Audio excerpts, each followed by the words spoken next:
Thank you for joining us from anywhere you are already watching us. This is another episode of Tech Visionary Interviews, and this time we have Alex joined us all the way from. Where are you based, Alex?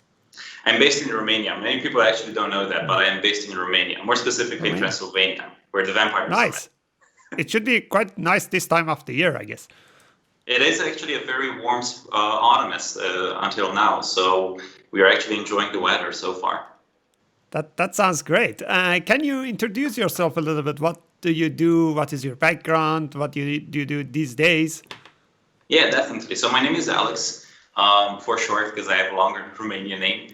And I am a software developer. I think of myself as a software developer, but to be frank, for the past 10 years or so, I've been pretty much an architect of cloud solutions, almost exclusively in Azure. I started as a software developer somewhere around 20 years ago as a professional software developer working at a company. And I work at a family-owned business, which, funny enough, is my family's owned business. The company I work for is called Key Ticket Solutions, and it is part of a large group called DEC, which has been founded by my parents in 1991. So to some degree, probably you might say that I'm working at my parents' company, but I've been doing so for quite a long while. And I started as a junior developer many, many years ago, actually as an intern, and had many managers. And now I actually run anything which is related to cloud and software development in our organization. That's fantastic. And you are a Microsoft Regional Director and an MVP for a number of years, I guess. Yeah, that's correct. My work category in the MVP program is the Azure work category. And just to be frank, and probably many people say this, Microsoft Regional Director is yet another program, which I'm very humbled to be part of. But I do not work for Microsoft. I do not own a region, and my wife, for God knows that I don't direct anything. So. Great, awesome. Thank you for the introduction. So topic of today's discussion is ethics in AI. Let's start with like what actually it is and why this is important. Yeah, I think it's one of these very interesting topics that a lot of people can talk about because it's moral and ethics in the first place, and then how do you put ethics in IT, and how do you develop software which is ethical? And my desire into learning more about ethics in AI, but actually in IT in general, has been driven by my intent as a software developer to make sure that my applications, first and foremost, are easy to use, are usable, there's a good user experience, and most importantly, the way we collect data and the way we manage your data is ethical. Now, in our language, we have a saying which pretty much goes along the lines of saying the path towards evil is paved in good deeds. And the reality, when you think about it, is that throughout history, especially when you think about computers, if you think about machines, if you think about software in general, there has always been this collection of either data or the way we use a piece of software, which might not be completely ethical. But the reality is that as a software developer, when we develop our software or when we collect data, we don't think about the data we collect in ethical terms. We just think about how do we create a relational or non-relational store, how do we put the data, what do we do with it, how do we back up, how do we archive, how do we achieve disaster recovery, how do we achieve high availability, and so on and so forth. And regretfully, there is a major business part, and I'm part of a business. I run and I own a business. There's a major business part, which sometimes doesn't necessarily make it unethical, but it makes it so that you don't think about the repercussions of your software being used in a completely different manner that it typically is being used. And I want to challenge you and your audience as well into thinking, if for any single piece of software you ever developed, was there at least one point when you didn't know what your application was doing out in the wild as you pushed it to production, right? But somebody might have used it in a way you have never experienced or expected. Because if you don't monitor and you don't gather telemetry data and so on and so forth from your application, it is just a tool, and the tool can be used for many different pieces. So just like a wrench or a brick can be used in two different ways. You can literally kill somebody with a brick, or you can build a house with a brick, right? There's the same tool or the same piece of software, if you want, being used in two different purposes. And I've read a book somewhere around a year ago, which is called Think Black. And I know we're all about Black Lives Matter, and a lot of people are into this thing. But it shouldn't be a hype thing. It should be something that we think about in the larger sense. We should think about in the big picture term, not only about diversity and inclusion, but literally about how do we achieve a good ethical usage of our software or our products in general, maybe hardware or software, so that it is an enabler for everyone around the world, and it empowers literally everyone around the world. And as I was reading this book called Think Black, I've learned about, so the author of the book is a African American, and his father was actually the second colored employee at IBM. The first one was an attorney, and the second one was what you would call today a software engineer, software developer. But what he did back in the day was to actually test memory, and memory back then wasn't like a millisecond test that you would do on your mobile phone or you boot it up, but rather he would go in a building and he would literally test every single piece of block, which is a memory within whatever IBM machines they were using back then. And as you read the book, you start to learn about the challenges an African American would have had back in the days working at IBM or working anywhere really. And I started to realize that as myself, as a Caucasian middle-aged man, I don't think about many of these intricacies where race really is a problem still, and it shouldn't be like that.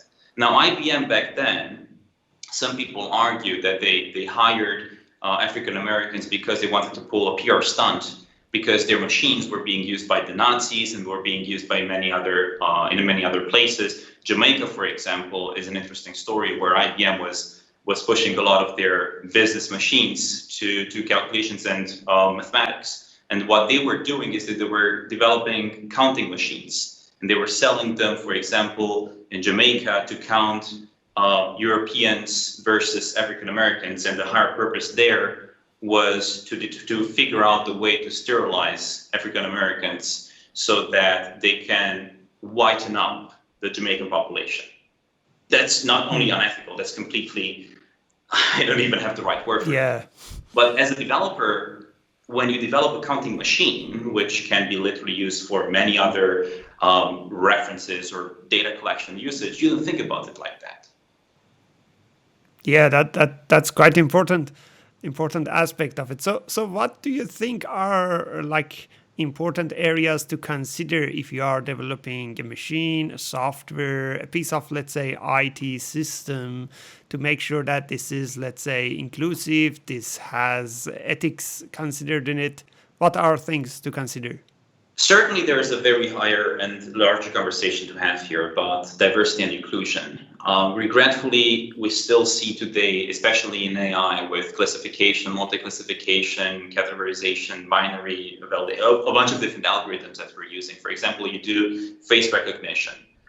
It works perfect for any vendor that you use when you try to validate my age or your age or many of your audience's age. But as soon as you have somebody from Asia, or as soon as you have a woman rather than a man, or as soon as you have somebody who has a colored skin rather than a Caucasian, it falls short. And there is a much wider error range, which shouldn't be the case. Now, if you think about these systems, which are just being taken as building blocks, so like myself, I'm not a data scientist, so chances are for myself to develop a face recognition system or an object recognition system or a person recognition system are very slow. I'd rather take a pre-built API, which is just like Legos. You put pieces together and you create an amazing piece of software. But if these pieces of blocks of Legos, if you want, are corrupt in a sense, or are not delivering the good results, then your software, regretfully, is corrupt. So as a software developer, the first thing I would do, if you want to be really ethical and inclusive and diversive, is think about how do you actually achieve your software to be diverse and inclusive by implementing something that is diverse and inclusive. So how do you challenge the vendors, the APIs, the libraries that you're using to ensure that they are ethical in a sense? Of course, if you're a software developer and you think about JSON serialization or XML serialization, there's not a lot of inclusive and diversity when it comes to those APIs. But there are many other APIs, however, which you really got to think being diverse and inclusive. The first thing you probably have learned if you've developed an international application with multilingual support is there a language which falls short when it comes to the ASCII characters or Unicode? Maybe some language has some special characters, like my own language, which actually don't make it part of the ASCII set character. So if somebody tries to input their name in their own local language, the application will invalidate that input and that format, which means that your application is no longer inclusive. Yes, indeed, it may not be it may not hurt anyone. You're not counting people, but it's still something which is going to deliver a challenge to somebody who's just trying to use your application their natural way. So anything which impedes the natural usage of systems, of computers, of machines, is something that lacks inclusion. So the first thing that you got to do is try to validate to ensure that you know your audience and that your application can be used by this audience. The moment you learn your audience, you realize that, you know what, some people have a visual, they need some sort of a visual aid, or they need some hearing aid, or they need assistance in reading things, right? It's so easy to create a fantastic UI with a lot of Chrome, with transparencies, with gradients, and so on and so forth. And it may be super eye candy to you as a developer, but when I might be colorblind, need to use your application, I might have actually a very hard issue reading through your text because it is overlapping and there's a slow contrast that you might see, but I won't. And the examples are countless. Yeah, that's a really important point that you mentioned, that it should be considering the type of audience, because you might develop something that is good for, let's say, someone with a good eyesight, but you might have some audience without like that type of ability, which is quite important. So what are, let's say, or do we have good examples of systems developed with good ethics in it already, real world examples? There are a ton of applications, and when I look at Microsoft, obviously I'm a bit of a fanboy, and I won't shy that away. But when I look at Microsoft, and when I read Brad Smith's book, for example, he is the president of Microsoft, or many other common literature in relation to AI or ethical approaches in IT, I kind of feel reassured that at least the big names are to some degree ethical. Of course, there are some shady conversations around this vendor or the other vendor and so on and so forth, and some of their decisions they have taken throughout the years in the past. But it doesn't mean that the world is driven by evil whatever who are trying to take over the world by software. Rather, I think that in order to achieve this utopic world that I have, where we only use software to the better good or for greatness, it is a utopic world still, regretfully. Is something, it requires us to be responsible in the way we use data, in the way we use APIs, in the way we develop APIs. So I just mentioned accessibility. I think this is one of the major pain points still, and it shouldn't be the case. When you go to a bunch of different websites, your favorite newspaper, for example, it will not be fully compatible with a screen reader. And not everyone has a good time, remember that, not everyone has a good time reading through a web page with a bunch of text or images. Some people need to move out those images because of their ADHD or whatever other disorder they might have. So having a screen reader, an immersive screen reader, is of the essence. Now, granted, you might ask yourself, how do I develop an immersive screen reader? Because that is a full functionality which doesn't actually increase the value of my application and it doesn't give me profit.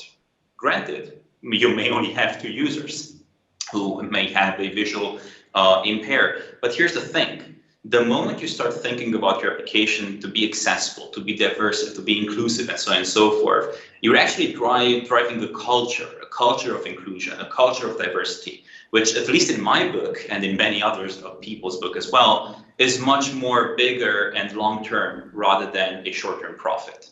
Granted, everyone wants money, don't get me wrong, but if you think about the greater good your software delivers, for a promise at least is, and I've experienced that myself, to be honest, the promise at least is that the profit will come as well. It's pretty much, if you take care of the community and if you take care of everyone else around you and not be self-centered and egocentric to develop an application that only yourself can use, well, if everyone can use your app, they will use your app. And it starts with the small steps. Like if you're developing a website, for example, you want to make sure that every image has an alt tag, ALT.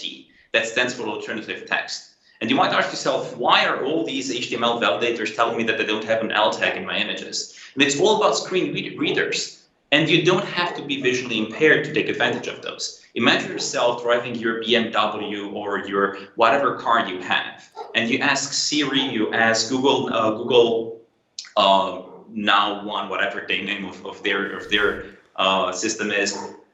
Can you read the latest articles on whatever your favorite website is, or of news or whatever?